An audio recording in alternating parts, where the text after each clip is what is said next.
Nous vous le disions en titre, un jeune homme de 30 ans écroué à la prison de New Bell depuis 4 jours.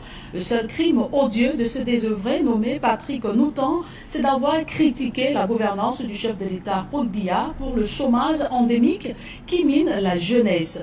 Les défenseurs des droits humains crient à l'institutionnalisation d'un État policier au Cameroun. On voit tout cela dans ce reportage de François Dikoubé, Donald Briscamla. Au domicile de la famille Akemi, lieu dit carrefour de la paix au quartier Colbon, un air de désespoir mêlé à l'incompréhension. Voici plus de 2 semaines que Patrick Noutan, le Benjamin de la famille, est loin d'ici. À l'origine, des déclarations critiques contre le pouvoir faites dans cette échoppe de vente de vin de palme. Patrick s'est fait enregistrer lors de débats enflammés avec d'autres clients, échangeant sur la situation politique et économique du Cameroun. L'enfant était en train de dire là-bas que le pays ne va pas bien, qu'il a fréquenté et qu'il n'a pas d'emploi et que le pays c'est en 2025.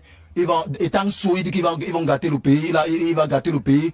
Il a son groupe où on l'a posé la question, donc tu es un ambazonien, que je suivais dans le téléphone, donc tu es un ambazonien. Étant ivre, il répondait oui, je suis un ambazonien dans son état d'ivresse. L'infortuné s'est fait arrêter par le commissariat du 16e arrondissement. Quelques jours après, il est transféré à la division régionale de la police judiciaire du littoral et depuis jeudi, il est détenu à la prison centrale de Douala à la demande du commissaire du gouvernement, près du tribunal militaire. Il n'a aucune relation avec ces gens. Aucune relation. Il est bafia. Permettez-moi, monsieur le journaliste, je vous dis que nous sommes des Rigama, le marché des vendredis, c'est connu dans tout le monde, dans tout le Cameroun. De diverses sources policières, Patrick n'a pas d'antécédent judiciaire. Son profil ne l'associe non plus à des groupes criminels ou séparatistes. Voilà qui inquiète des défenseurs des droits humains. Quelqu'un viendrait même à dire qu'il est ambazonnier. Je n'ai pas l'hypothèse que quelqu'un a dit qu'il a tué. Si vous avez tué, il faudra que vous trouviez une victime. Et qu'on trouve par quel moyen vous avez tué. Ce n'est pas suffisant de déclarer qu'on est ambazonnier. Parce que ce monsieur ne présente aucun profil. Le commissariat du 16e arrondissement dit avoir retenu le jeune diplômé d'un baccalauréat C par mesure de prévention. L'affaire Patrick Noutan a relancé les critiques sur le jugement des civils devant les tribunaux. De leur père, chers enfants, laissez, je vous en prie, laissez d'introduire le voleur dans les concessions des parents. Parce que sinon, demain, vous irez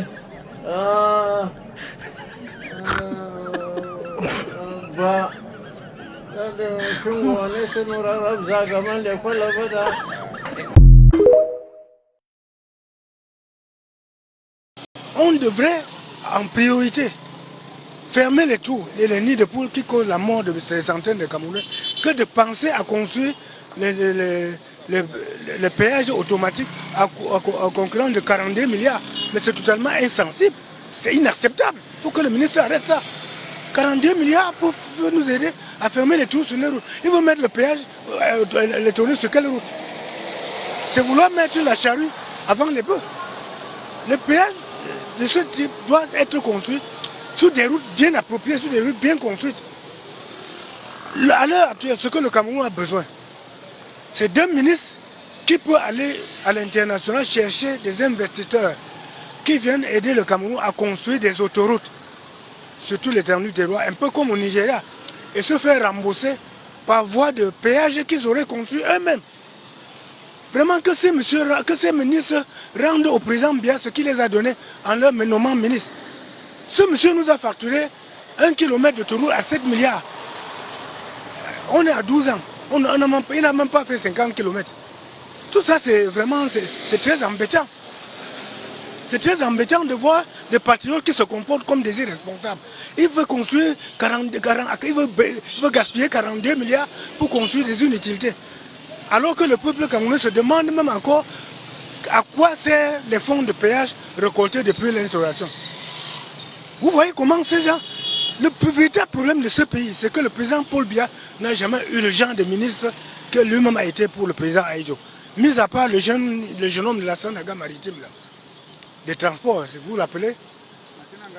Voilà Jean Ernest Matsenangali. Voilà l'unique ministre qui s'est révélé sous le règne du président Paul Biya, comme un ministre responsable. Il a pu trouver le financement pour la construction du chemin de fer Mbalam-Kribi. Et la rénovation du chemin de fer Yaoundé, Ngaoundé. Voilà comment un ministre doit fonctionner. Et la construction de ces chemins de fer doit créer forcément des emplois. C'est comme ça que le ministre François, ce monsieur avait même mis fin à la corruption au ministère des Enseignements secondaires. On sait très bien que le point faible d'Afrique Média, ce sont les dictatures d'Afrique centrale. Puisque ce sont les dictatures qui ont accepté d'héberger ce média, ce sont les dictatures qui, en réalité, financent et qui subventionnent ce média ne peut pas les critiquer, comme il critique les autres potentats africains sur lesquels il dévie volontiers toutes les énergies négatives des peuples d'Afrique centrale. Et ça, c'était encore un coup de l'autocrate. À travers les médias panafricanistes comme Afrique Média, Paul Biya s'est mis à récupérer une partie de l'opinion, même camerounaise, une partie de l'opinion africaine, en faveur d'un nouveau profil de l'homme. Il s'est mis à se présenter comme un autocrate, certes, mais un panafricaniste. Or, le panafricanisme de Paul Biya est né de la dernière pluie. C'est un panafricanisme frelaté, car il est issu, et je le répète tous les ans, aux Camerounais, qui sont les premiers trompés dans l'affaire, et aux Africains qui aveuglément croient en cette propagande. Monsieur Biya est issu de l'école colonialiste française. Il a été choisi par un grand colon français du Cameroun, Louis-Paul Ojula. C'est lui qui l'a fait entrer dans la classe politique camerounaise. Il a partagé la lutte de répression du mouvement indépendantiste camerounais de 1961 jusqu'à l'assassinat de Wandié en 1971. Paul Biya était du côté des assassins. On a massacré près d'1 million de Camerounais. Paul Biya était du gouvernement qui massacrait les Camerounais. Et en 1975, il était Premier ministre de ce gouvernement. Les Camerounais, je ne sais pas comment on a réussi, dans certains milieux camerounais, à faire oublier la nature profondément colonialiste et néocolonialiste de M. Biya et du régime d'Ahidjo, dont il est un cacique.